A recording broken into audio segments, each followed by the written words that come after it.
Mes chers amis de la Tzedaka, ensemble, la plus grande bracha, et comme j'ai l'habitude, vendredi, de raconter une histoire extraordinaire, qui nous fortifie la Mouna, Vayaminu Bashem ou B'Moshav, dans la croyance en Dieu et en Moshe Rabbeinu de notre génération. Écoutez l'histoire.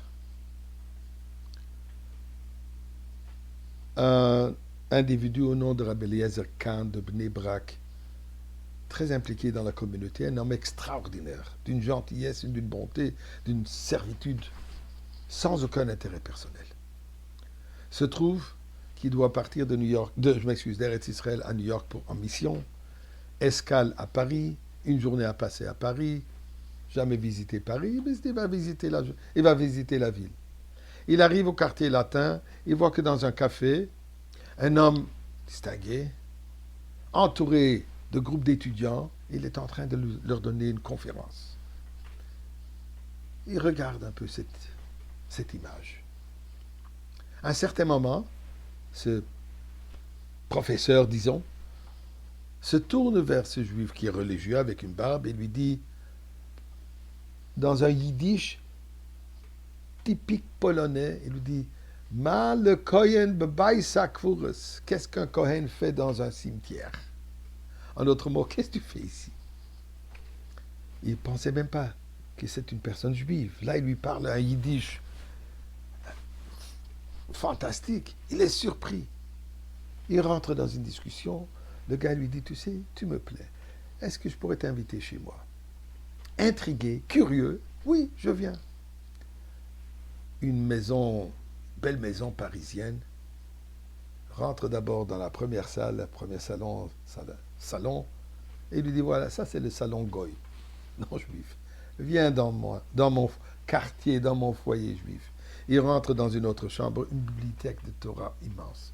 Shulchan Aruch, Gemara, tout ce que vous voulez, une bibliothèque immense. Là, il ne comprend plus rien.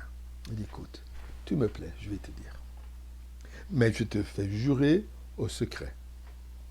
Moi, je suis issu d'une famille rabbinique, chassidique, polonaise, très connue. Et il lui dit de qui il s'agit.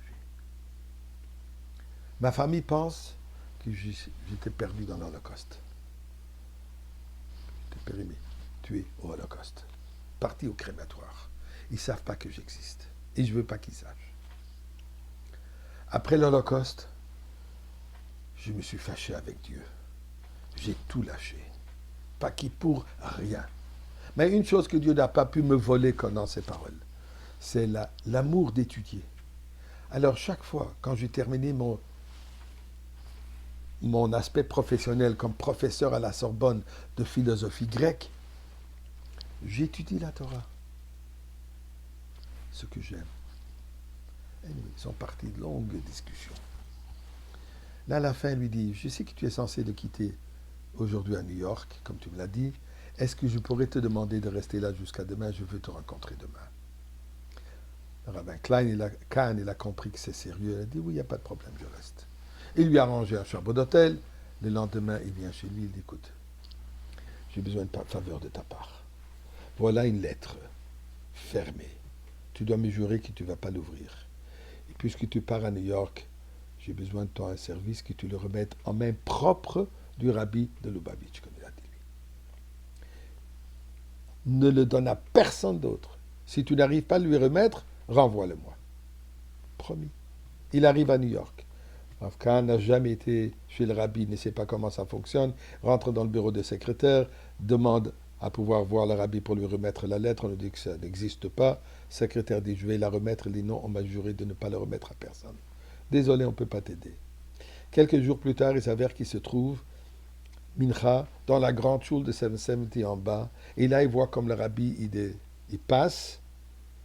Mais le secrétaire Avgroner lui fait signe, Chas Veshalom n'ose pas de remettre quelque chose que ce soit aux mains du rabbi. Le rabbi passe, et lui se trouve derrière quelques personnes là-bas, de côté. Et tout à coup, le rabbi s'arrête exactement là où il se trouve.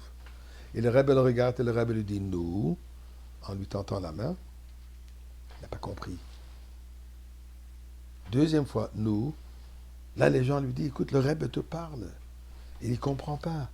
Là, le Rebbe fait un geste dans ta poche pour montrer que tu as. Il a compris. Le Rebbe veut qu'il lui remette la lettre. Il a sorti la lettre et l'a remis en main propre du Rabbi. C'est pas, il n'a rien dit au Rabbi. Il n'a jamais rencontré le Rabbi.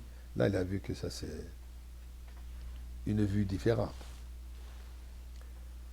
Erev Yom Kippour, je ne sais pas si c'est cette année ou une année plus tard, il se trouve encore chez le Rabbi. Et le Rabbi distribue le lekach, le gâteau avec une bénédiction pour une bonne année. Le Rabbi lui donne un morceau, il ne dit pas qui il est, il ne dit rien, pas un mot. Et là, le Rabbi lui ajoute un deuxième morceau. Il a compris que ça doit être pour ce juif. Après les fêtes, quand il a finalement réussi à le contacter, malheureusement, lui répondait plus.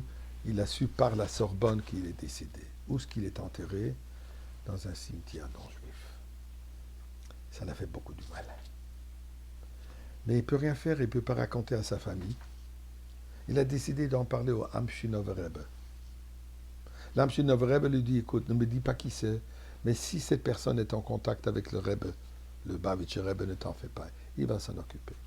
Et effectivement, plus tard, il a su, et ce n'est pas les détails, qui, quand, quoi, mais un groupe de personnes sont venues, l'ont déterré de ce cimetière, l'ont enterré dans un cimetière juif avec Kaddish et tout comme il se doit.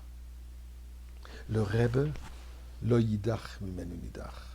Chez Mashiach, il n'y a personne qui est repoussé. Il repère chacun. Alors, Ribono Shel Olam, amène-nous déjà le Rebbe de retour ici, dans le Beth Amikdash, comme Mashiach. Nous allons tous se retrouver, repérer dans le Beth Amikdash, encore avant ce Shabbat. Shabbat Shalom.